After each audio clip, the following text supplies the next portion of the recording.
अब देखो हमारा आज का जो चैप्टर है वो क्या है? रासायनिक अभिक्रिया। रासायनिक अभिक्रिया अध्याय 1 चैप्टर फर्स्ट है।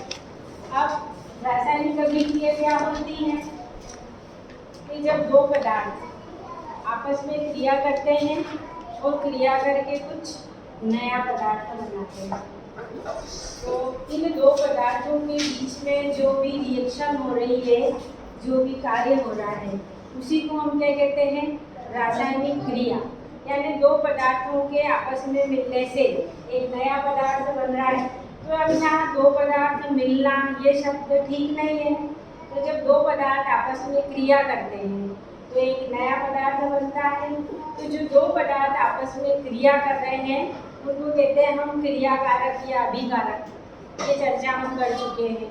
वो क्रिया करने के बाद जो बनता है उसको हम सामान्य भाषा में कहते हैं उत्पाद, या क्या कहते हैं? प्रोडक्ट या क्रियाफल।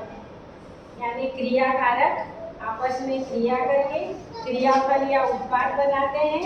तो क्रियाकारक के आपस में क्रिया करने को ये क्या कहलाता है? रासायनिक क्रिया।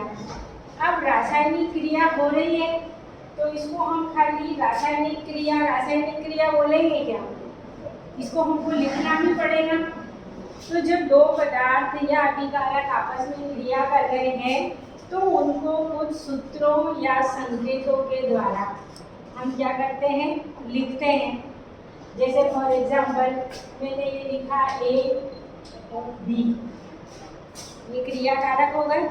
ये क्रिया कर रहे हैं, वो क्रिया कर रहे हैं, तो एक एरो का निशान लगाएंगे और एक पदार्थ क्या बना? C। तो ये रासायनिक क्रिया हुई। तो रासायनिक क्रिया को हमने कुछ संकेतों के द्वारा लिखा, तो जो हमें प्राप्त हुआ ये क्या कहलाता है? रासायनिक समीकरण। अब इससे पहले हमने बात करी है, ये एरो का निशान ऐसा भी हो सकता है और एरो का निशान ऐसा भी हो सकता है। तो ये बात उत्क्रमणी और अनुत्क्रमणी कि जब अभिक्रिया एक ही दिशा में होती है, यानी उत्पाद से वापस हम क्रियाकारक नहीं बना सकते, एक ही दिशा में हो रही है, तो इन अभिक्रियाओं को कहा था हमने अनुत्क्रमणी अभिक्रियाएं। और जब क्रियाफल से वापस हम क्या बना सकते हैं? जैसे फॉर एग्जाम्पल यहाँ देखो, ये तो एक ही दिशा में हो रही है। अब यहाँ देखो, अब ये लिखा मैंने N2 + 3H2 और यहाँ पर मैंने ये ऐसा एरो लगाया और लिख दिया 2NH3। दिख रही सबको ये समीकरण? यानी नाइट्रोजन और हाइड्रोजन ने क्रिया करके क्या बना दिया? अमोनिया बना दी। अब यहाँ हम कुछ आयतन और दाब में परिवर्तन करेंगे, या जो भी हम परिवर्तन करना चाहेंगे वो करके वापस अमोनिया से हम क्या प्राप्त कर सकते हैं? नाइट्रोजन और हाइड्रोजन। यानी अभिक्रिया दोनों दिशाओं में संपन्न हो रही है। तो ऐसी अभिक्रियाएं क्या कहलाएगी? उत्क्रमणीय अभिक्रिया। ये हम उदाहरण सहित पहले देख चुके थे। इसके बाद अगला आता है हमारा क्या? संयोजन अभिक्रिया। नाम से ही पता चल रहा है एडिशन रिएक्शन। यानी यहाँ दो पदार्थ आपस में क्रिया करके कोई नया पदार्थ बनाएंगे। यहाँ भी देख पा रहे हो आप, यहाँ देखो ये कार्बन है, इसने ऑक्सीजन से क्रिया करी और क्या बनाया? Carbon dioxide. अब यहाँ पर आप देखो मैंने सबके ब्रैकेट में कुछ ना कुछ लिखा है। यहाँ S लिखा है, इसके यहाँ G लिखा है, यहाँ पे कहीं पे लिखा हुआ होगा AQ। ये है उस पदार्थ की अवस्था। S मतलब सॉलिड ठोस अवस्था, G मतलब गैसीय अवस्था। यानी इस रासायनिक अभिक्रिया में क्रियाकारक ठोस अवस्था में है तो वहाँ हमने लिख दिया S। गैस अवस्था में है तो गैस, और बनने के बाद वो किस फॉर्म में है? यानी जो ब्रैकेट में अवस्थाएं लिखी गई है ये सब, ये इनकी क्या है? अवस्थाएं हैं।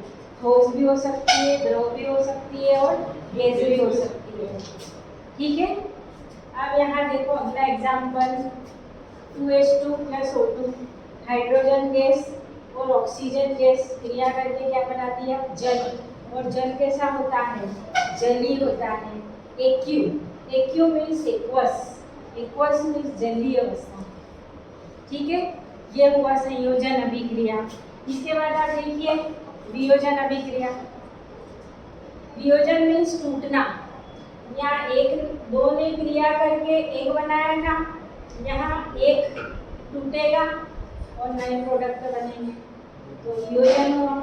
ये देखो यहाँ FeSO4 गर्म किया, गर्म करने पर ये फेरस सल्फेट है, फेरस सल्फेट को गर्म करने पर क्या बना?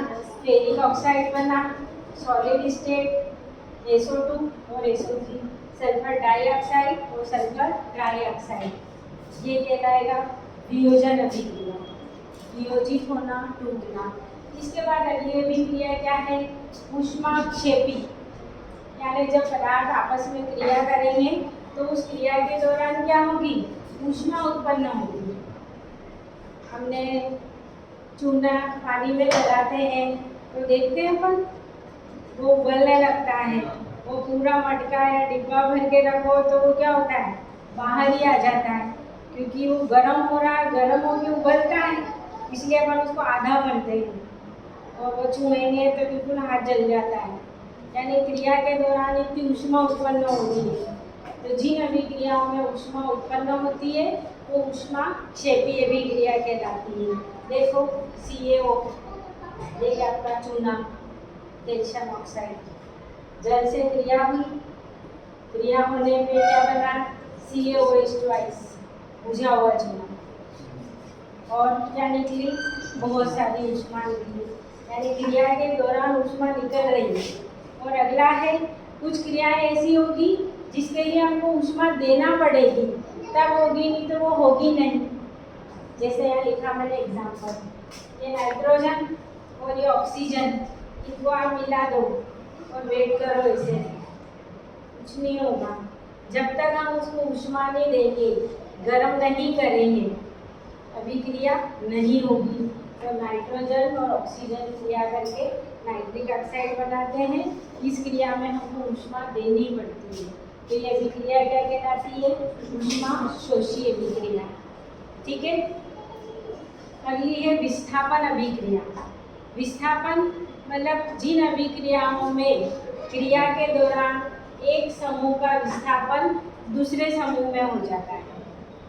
जैसे फॉर एग्जाम्पल यहाँ देखो आप, ये आयरन है, Fe लोहा, इसने कॉपर सल्फेट से क्रिया करी, क्रिया करने पर क्या हुआ? इस Fe के साथ इसका ये समूह जुड़ गया।